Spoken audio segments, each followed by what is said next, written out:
อนุโมทนาสาธุบุญร่วมกันนะคะ บวชภาคฤดูร้อน เนน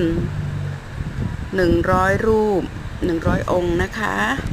อนุโมทนาสาธุบุญร่วมกันนะคะณวัดยานสามัคคีบ้านแจงเมง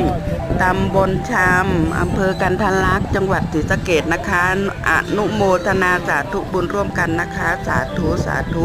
สาธุรับบุญร่วมกันเสมอกันนะคะโอ้ยรถไปยังไงวะตลาดเลยเนี่ยกันตูกรวยรวยเฉพาะแล้วก็เนาะ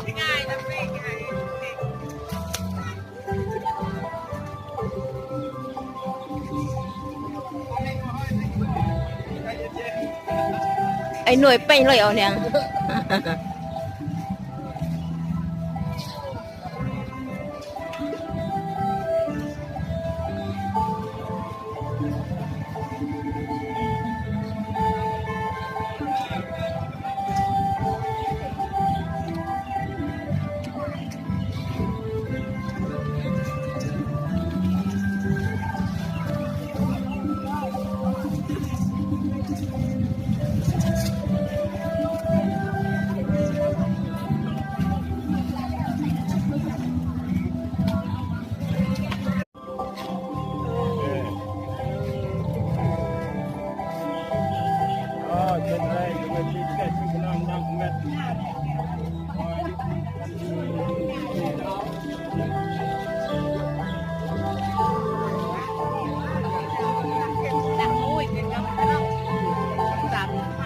โอ้ยรถไปยังไงวะตลาดเลยเนี่ยกันตูกรวยรวยเฉพาะแล้วก็เนาะ